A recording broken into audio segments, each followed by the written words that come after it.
To toot your own horn because nobody else is going to do it. Plus, our very public politics. Sarah Huckabee Sanders kicked out of a restaurant because she works for Trump. Congresswoman Maxine Waters tells people to keep it up. And the president warns her to be careful what you wish for. And is Donald Trump icing out Jim Mattis? An NBC News exclusive on the apparently deteriorating relationship between the president and his defense secretary. The 11th hour on a Monday night begins now.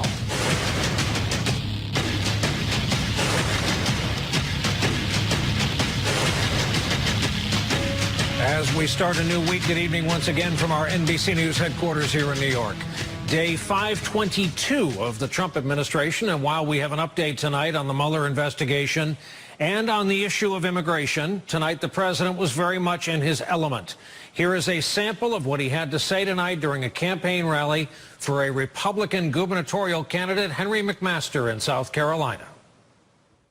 Sometimes you have to toot your own horn because nobody else is going to do it. Some people have said I have the greatest political instinct in 50 years. I don't think so. I don't think so. I don't think so. But I have my own feeling. We are the super elite. We are the super elite. And this was the president a few hours before that with the visiting King of Jordan. If the rest of the world just took a little bit of your humility and your grace to help us, we'd be in a lot better position. Remember, he used the word humility with respect to me, so I am very happy with that word. That's probably the nicest compliment I've been given in a long time. In South Carolina tonight, immigration was, as you might imagine, a big part of the speech and the message, and the president made sure to sell his hardline policies. Democrats, they want open borders and they don't mind crime. Think of it. The Democrats want to protect illegals coming into this country, some of whom are not good, some of whom cause lots of problems in the worst possible way. They want to protect illegals coming into the country much more so than they want to protect you, and that's not where we're coming from. We want really tough borders, and we want people to come in. We want people to come in through the legal process. That comes just a day after the president sent this ominous message that seemed to support depriving undocumented immigrants their day in court. Quote, "We cannot allow all of these people to invade our country. When somebody comes in, we must immediately, with no judges or court cases, bring them back from where they came." He offered a bit more this afternoon at the White House. We want a system where when people come in illegally, they have to go out. And a nice, simple system that works. We want strong borders, and we want no crime. Strong borders, we want no crime. And this idea of suspending due process did not go unnoticed at the White House daily briefing. Does the president believe that undocumented immigrants have no due process rights whatsoever? Virtually all Americans agree that it makes no sense that an illegal alien sets one foot on American soil and then they would go through a 3 to 5 year judicial process to be removed from the country.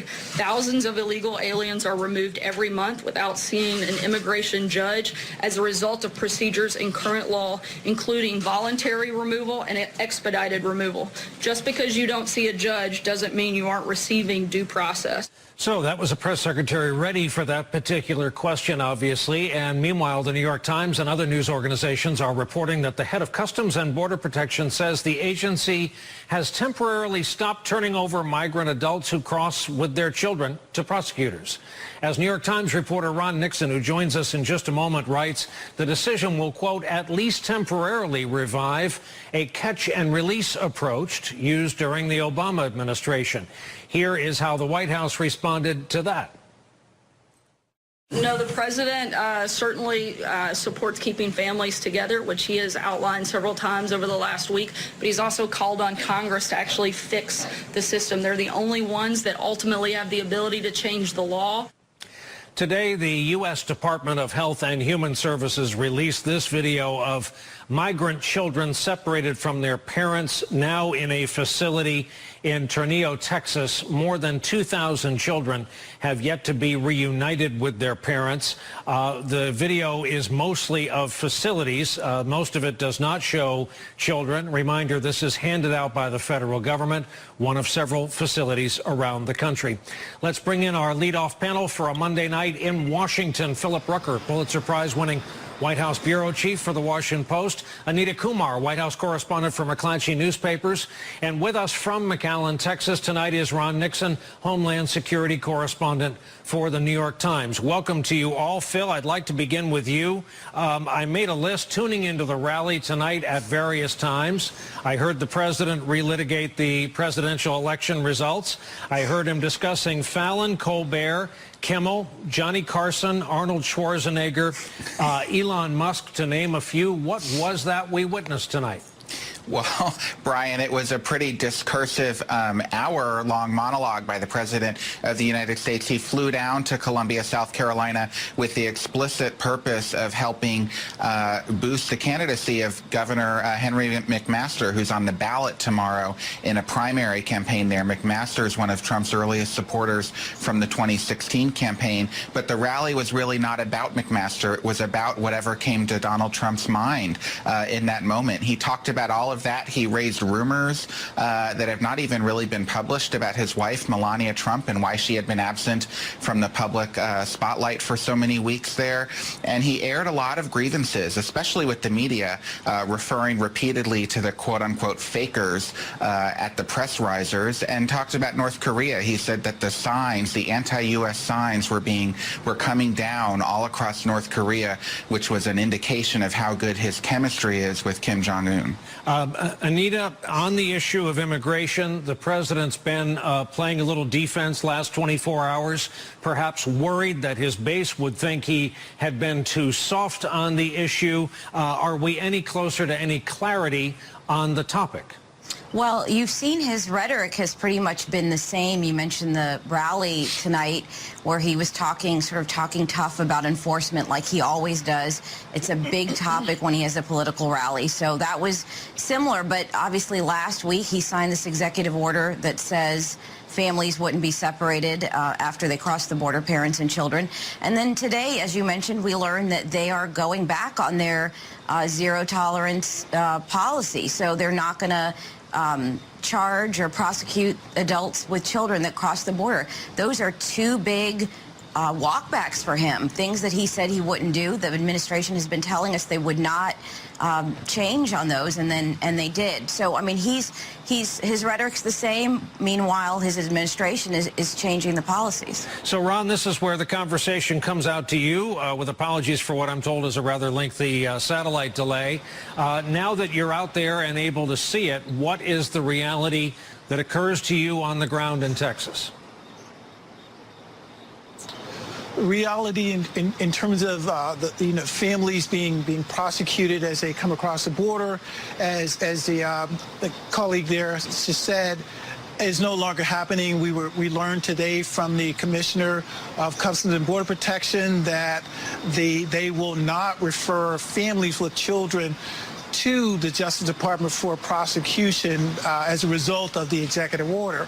And this is a temporary stay while they work out with the Department of Justice on just what to do, because they want this to serve as a deterrent for people crossing the border, but try and stay within the parameters of the executive orders of keeping families together, particularly after the blowback that occurred as a result of them separating families at the border. Phil Rucker, at least once a week when you're kind enough to come on this broadcast, I ask you some form of the question of how is this latest policy whipsaw being seen behind the scenes in the West Wing? I guess tonight I would take a little different take on it and ask you if tonight is any different behind the scenes in the West Wing.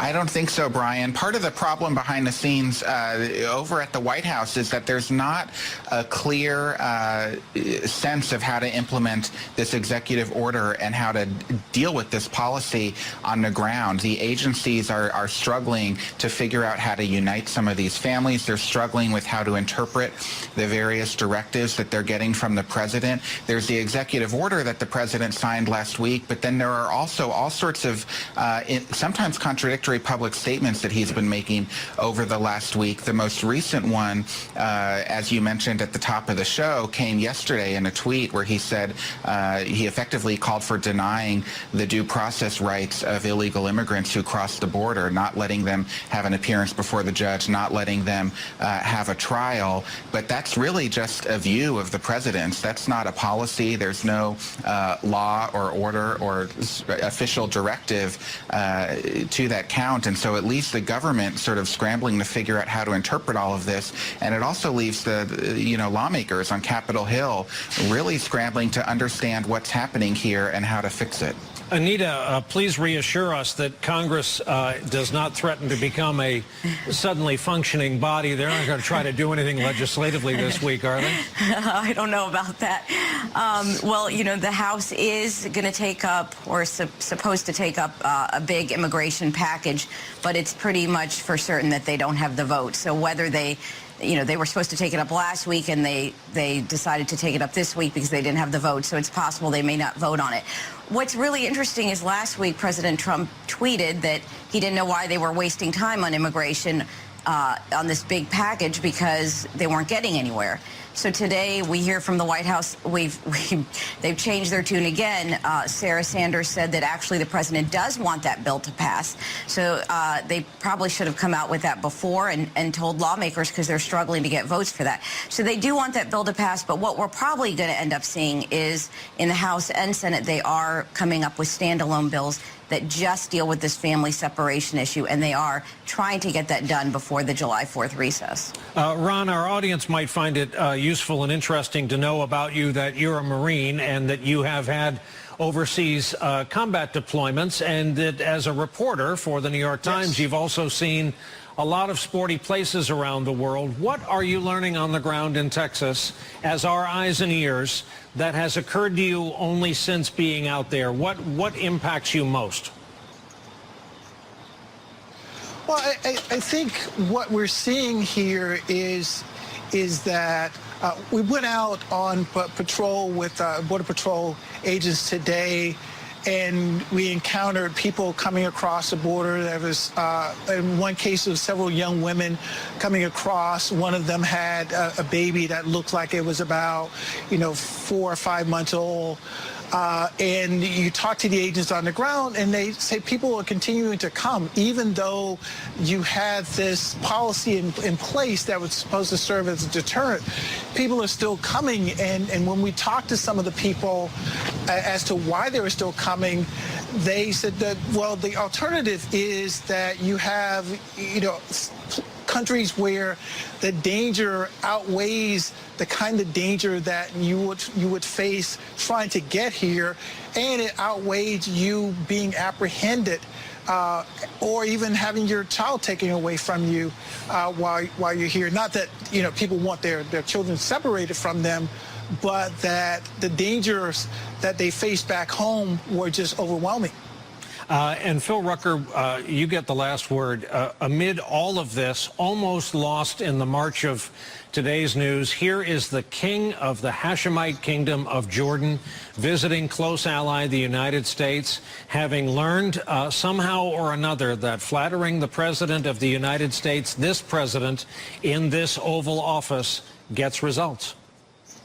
Yeah, so many of these world leaders learned that, starting with the Japanese Prime Minister, Shinzo Abe, who flew to Trump Tower shortly after the election with a gift, that golf club. They've figured out that the way to appeal to him is through a personal relationship, through flattering him. I don't know that many people have ever sort of honestly called Donald Trump humble. I don't think he himself would consider himself humble. And yet that's what, the King of Jordan said today in the Oval Office. Trump seemed quite flattered by that. and maybe that's the makings of a friendship right there. With our thanks to Philip Rucker, to Anita Kumar, and a welcome to the broadcast for Ron Nixon. Thank you for joining us from Texas tonight. Appreciate the leadoff conversation this evening. And coming up for us, how a restaurant in a town of 7,000 people has turned into some sort of national symbol of our current politics and discourse. And later, the latest cabinet secretary, perhaps out of the inner Trump loop. The 11th hour, starting off a new week, just getting started on a Monday night.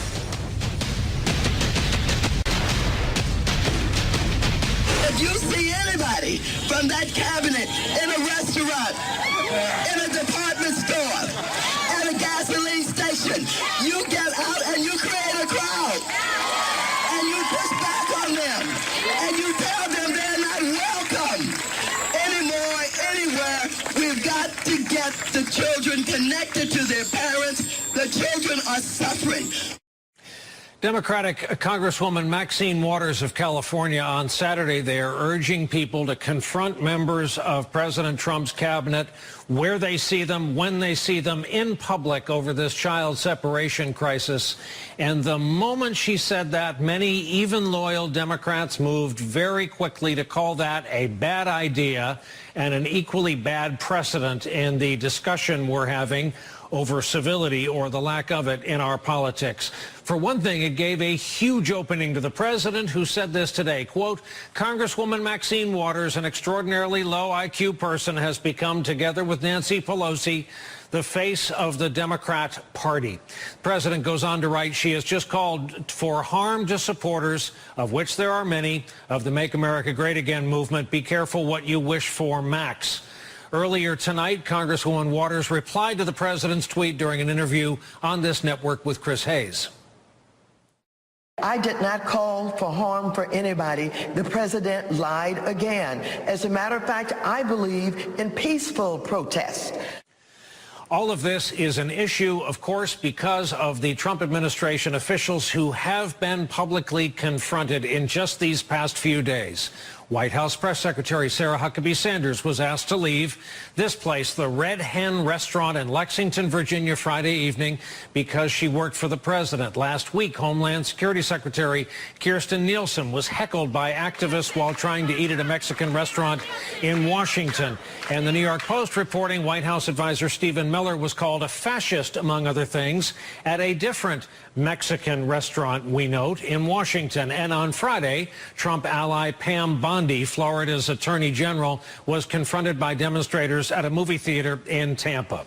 With us for more on all of this, two very brave people, Michael Steele, former chairman of the Republican National Committee, and Nancy Cook, White House reporter for Politico. We welcome them both back to our broadcast.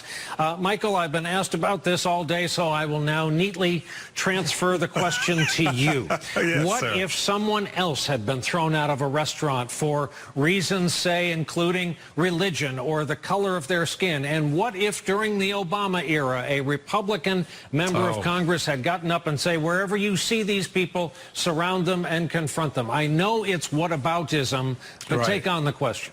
No, I think it's very much that kind of reality check, you know, because we know life would have been very different, the outcome would have been very different, and the responses would have been very different. But here's the point. For me, the big takeaway from what Maxine did, the Congresswoman did, was she stepped in it. And she stepped in it trying to do Trump. And the only person who can do Trump is Trump. And that's what's so unfortunate about this, is that it is a space unto which only he occupies it, and it's a space in which others kind of revolving around it protect this president in that response. What Maxine did, when you consider all the other stuff that has gone before it, is consistent with what's been going on in the country. But the reaction to her, that she's the one that should be civil, now everybody wants to have a civil discussion, belies the fact that it is that the leader of the free world, the president of our nation, who opened this Pandora's box during his presidential campaign, in which he called out members of the audience. He responded with laughter when he saw his audience go after individuals. So this is a space we're now in, and how we adapt, Brian, and how we adjust to it. The onus is not just on folks like Maxine Waters or you or me. The onus is on the president as well. And that's where the change of behavior really has to come. We just can't sit back and point fingers at everybody else and say, y'all need to be civil. Oh, but he doesn't. Y'all need to change the way you speak about these issues, but he doesn't. How you refer to other people, but he doesn't. This is a two-way street, baby. You got to get on it just like we do. And pushing back should be recognizing that responsibility and accountability on behalf of the president to cut out the act that he's doing right now as well. Nancy, a friend of mine, a longtime loyal Democrat, said today, leave it to us Democrats to be handed the high ground for one weekend and drop it and break it. Another way of putting it, people said today that Maxine Waters opened the door for a huge White House talking point to come out. Is that what you're getting? Absolutely. I mean, I think that she just gave the White House a huge gift so that they could run away from much more damaging stories like the separation of migrant children and families, DHS's plans to reunify those families. That has been a brutal story for this White House, and there's been tons of internal tension over that policy. And basically, this allowed Sarah Huckabee Sanders in the briefing, in addition to getting a lot of questions about that, to try to turn this into a conversation about civility, and for Trump and all those people to basically lean back on the cultural issues, which has so played for them so well politically in 2016, play that cultural hand instead of answering much more specific questions about the policies that they've put forward. Michael, you mentioned some of the comments you might have heard Donald Trump make on the campaign trail. We happen to have thrown together a few of those. We'll talk about it on the other side. If you see somebody getting ready to throw a tomato, knock the crap out of them, would you? Seriously. Okay? Just knock the hell. I promise you, I will pay for the legal fees, I promise. The guards are very gentle with him. He's walking out like big high fives, smiling, laughing. Like to punch him in the face, I'll tell you. All right, yeah, get him out. Try not to hurt him. If you do, I'll defend you in court. Don't worry about it. So, Michael, as the former head of the party he is now the titular head of, no chance he's a victim or a symptom. You find him the cause of this conversation we're having now about civility? Yeah, I think so. But just look at the tweet that in response to the congresswoman, you know, low IQ, you know, be careful what you wish for, with a threat at the end of the tweet. So don't, you know, I get, you know, Maxine stepped in it, like I said at the beginning, and she opened up a door that we're now talking about what she did as opposed to how the president has handled and behaved in these situations, and specifically with respect to these children. So that little vignette that you shared with us, again, I think tells us what the truth is and where the origins of a lot of this lies, and why we now should be of a mind to say, wait a minute, hold up, this is a two-way street here. You don't just get to look at others and go, you can't say this or do this or behave a certain way. We're also watching how you're behaving and what you're saying, and that is unacceptable, particularly given the position you have as president. Nancy, I looked up at Fox News tonight. At one point, the graphic was intolerance on the left. And about the left, the Pelosi-Schumer types are going to have to get in here because enough people are saying, okay, what about legislation? Yeah, I think that basically this just, you know, puts Democrats on the defensive and makes them respond to Trump really on his own terms. And as Michael said earlier, really the only person that does Trump well is Trump. And this makes the Democrats just play into his hand. I think the other thing politically is, you know, the Democrats had really hoped to take the high road heading into 2018. You know, they'd hoped to talk about a bunch of, you know, pocketbook issues and turn to that, whereas instead they're sort of going back this tit for tat between Maxine Waters today and President Trump, and that's not really where they want to lie. And this is also what Republicans wanted. You know, they want the Democrats to what they call overplay their hand heading into 2018, so that even if the Democratic base is really fired up for 2018, they'll overplay their hand so much that it will turn off more moderate and independent voters in the presidential election in 2020. Our thanks to two of our returning guests, Michael Steele, Nancy Cook. Appreciate you both coming on tonight. Thank you both. And coming up for us, how something a senator said at a party this weekend in a swanky place has him under attack from the president tonight when we continue. Point after point after point, and I did nothing, and it just never ends. Never ends. No collusion, no nothing. President Trump spent much of his Monday railing against the Russia investigation. That was South Carolina tonight, where just prior to touching down, while circling because of weather, Trump sent this from Air Force One, quote, "Why is Senator Mark Warner, Democrat, Virginia, perhaps in a near-drunken state, claiming he has information that only he and Bob Mueller, the leader of the 13 angry Democrats on a witch hunt, knows? Isn't this highly illegal? Is it being investigated?" That was seemingly a response to a Politico report that at a fundraiser in Martha's Vineyard, Warner joked to the crowd, quote, "If you get me one more glass of wine, I'll tell you stuff only Bob Mueller and I know. If you think you've seen wild stuff so far, buckle up. It's going to be a wild couple of months." Now, you can't just say that if you're Senator Warner, who happens to be vice chair of the Senate Intelligence Committee. He dismissed the remark as a bad joke. The president also took aim today at DOJ, his own Justice Department. Republicans on the House Judiciary Committee have been demanding, as you may know, DOJ and FBI, to name a few letters, hand over classified documents related to the Russia investigation. That prompted this attack from the president this morning. "I have tried to stay uninvolved with the Department of Justice and FBI, although I do not legally have to, because of the now totally discredited and very expensive witch hunt currently going on. But you do have to ask why the DOJ and FBI aren't giving over requested documents, question mark. To be clear, the DOJ has turned over hundreds of thousands of sensitive documents. With us tonight to talk about all of it, Nelson Cunningham, a former assistant U.S. attorney for the Southern District of New York, who also worked under Rudolph Giuliani and alongside James Comey, among others. He also happens to be former general counsel at the White House Office of Administration under President Clinton and former general counsel for the Senate Judiciary Committee.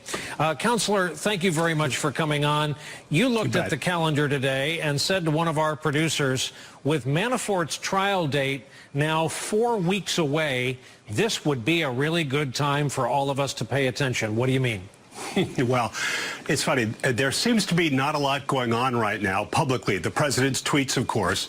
But there seems to be not a lot going on in the investigation. And that has to cause you to wonder, what is going on? I think there are two things that bear watching here. The first of all is this. Paul Manafort has just spent his 10th night in a row in jail. His first trial is in 4 weeks. It is a straightforward trial. He received money. He failed to pay taxes on it. He failed to register as a foreign agent. He laundered the money overseas. It's a straightforward case. He's 69 years old. This is the moment in the weeks right before a trial begins when the prosecutor and the defendant sit down and look at each other and say, are we going to have a deal here? I think anybody who is following this knows that there have to be conversations going on, and that any day now you might see something break. Manafort wants a deal for obvious reasons, but Mueller wants a deal. He wants Manafort's testimony. He also wants to get the Manafort trials out of the way. He has two, one in July, one in September, because I think he'd like to get to focus on the main part of his investigation. And just as it's occurring to all Americans that, holy cow, suddenly 4th of July is in a week after this one, you say we should be extra attuned, coupled with the fact that we haven't heard from the ubiquitous Rudolph Giuliani in the last couple of days. Where has Rudy Giuliani been in the last week? You remember about a month ago, he said, I've already been talking to the president about his possible testimony. We've been practicing some questions, but you know, it's going to have to wait until after the June 12th summit in Singapore because that takes priority. Well, that was 2 weeks ago. If you're Rudy Giuliani and you're off the air, maybe it's because you're preparing the president for his testimony. I don't know what the president was doing all day long at his golf club in Virginia yesterday. Maybe he was playing golf. Maybe he was sitting down looking at timelines and witness summaries and wanting to blow his brains out. And you're saying to sit down, if you're the president, to sit down with Mueller, as good a time as any may be 4th of July week when most of Americans are at least trying to be near a barbecue and some fireworks. Exactly. And most importantly, Congress is out of town. Many reporters are out of town. Yes. It's a quiet time.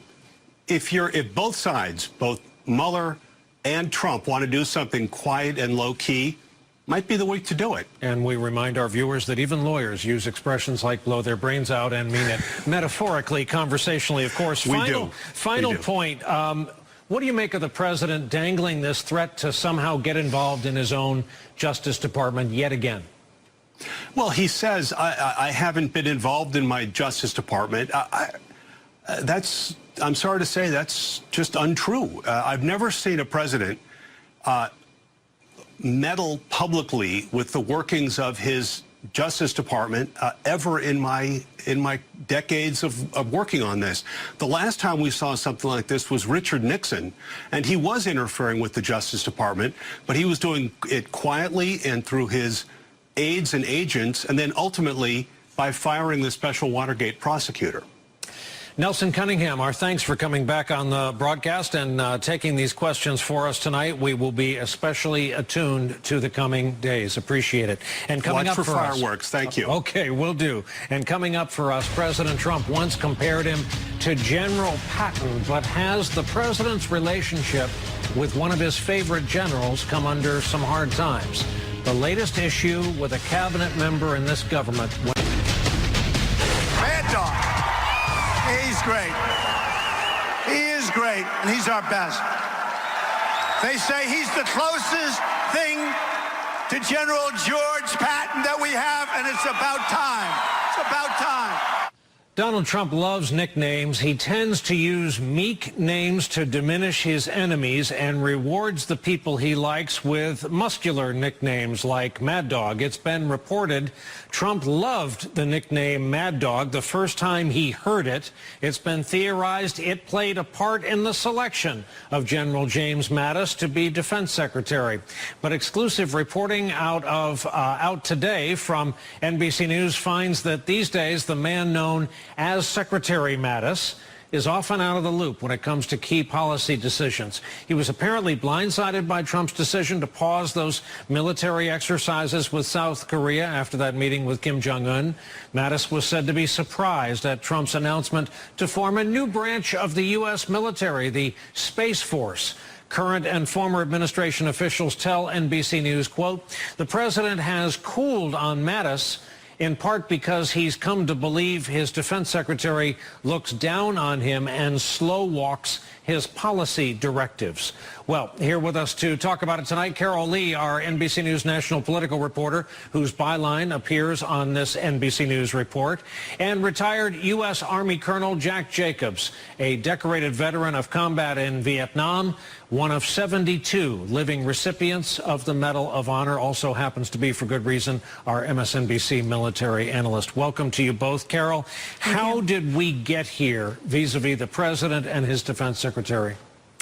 Well, I think there's a number of ways in which we got to this point. When Secretary Mattis came in, he was part of this group of generals that was, supposed to kind of, in terms of if you talk to people on Capitol Hill or others who felt like they were, a stabilizing force on the president, and that they were going to keep him from doing and taking steps that could plunge the country into some sort of chaos or might take U.S. foreign policy in a direction that they felt like it shouldn't go. And so he was, it was Secretary Mattis, it was then former Secretary of State Rex Tillerson, and then John Kelly, who's now the Chief of Staff. And so the three of them kind of worked in tandem together and would push the president to go in directions that they wanted his policies to go, particularly on Iran, for instance, on the nuclear deal. And the president, over time, got frustrated with that. We saw Rex Tillerson eventually be fired. We've seen John Kelly lose some of his clout and his power. And the president, meanwhile, towards the end of last year, became more emboldened and more inclined to listen to his own instincts and want to take big strides on the world stage. And so he was less inclined to listen to somebody like James Mattis and more inclined inclined to turn to some of the new folks coming into his administration, like his national security advisor, John Bolton, or when Mike Pompeo moved over to become Secretary of State. And so all of those factors kind of played a role in what's now, according to our reporting, a dynamic where the president doesn't really take Mattis's advice. They don't really agree on very many policy issues, and even more so, he doesn't notify him in some instances that he's going to take certain significant foreign policy or national security steps. Jack, knowing a little something about guys like you and Secretary Mattis, I'll lump in our mutual friend Barry McCaffrey. You're patriots, driven by duty. You've all been shot at for your country. You all believe in chain of command. Having said all that, it is hard to envision a Secretary Mattis saying, that's it, I'm out of here, you'll have to find somebody else. Yeah, I think he's going to stay in his post until he's dragged off. But it raises an interesting question of why he stays there, other than the fact that he will stand on his post until he's relieved. Reminds me of a conversation I had with a very good friend of mine who rose to the top ranks in the military establishment some years ago. And he was involved in executing our plan to go into Iraq, which was very poorly managed, certainly at the time we took over Baghdad and so on. Didn't work out very well indeed. Yeah. And you could argue strenuously it was a rotten idea to start with. All that notwithstanding, I asked him, how come he didn't put his foot down and keep us from doing the kinds of things that we shouldn't have been doing? And he said, because if I did that, I'd be fired. And I said, what's wrong with that? He said, I'm more effective inside than outside. And I told him, I said, if you're ineffective inside, you might as well be outside. James Mattis is ineffective inside, and over time he's going to become more ineffective, and it's just a matter of time, I think, before he leaves. It won't be by his own volition, like John Kelly, for example. It'll be because he's shipped out. And Carol, as someone on this network said, he is viewed by so many, especially the moderates, as the human guardrail for this administration.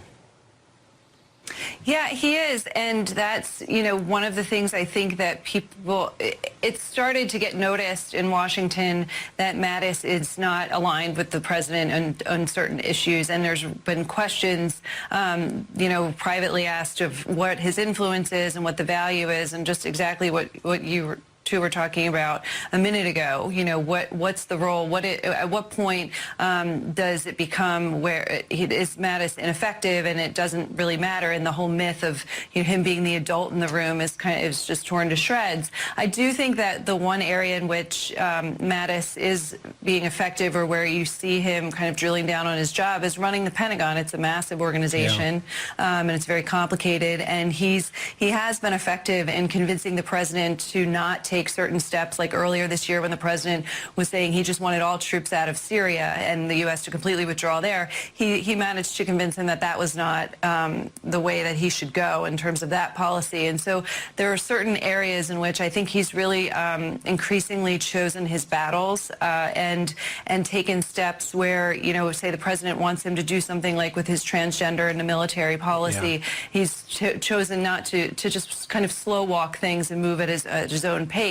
And the consequence of that is that the president's less inclined to loop him in when he wants to make decisions like that. And Jack, I know in a DOD that is so full of recent combat veterans, the number of stars on Mattis's shoulder before he took this job have to matter, and he has to enjoy respect from the ranks. Well, no, he's very highly respected, and not just in the Marine Corps, but all the services. I mean, he was very well respected long before this.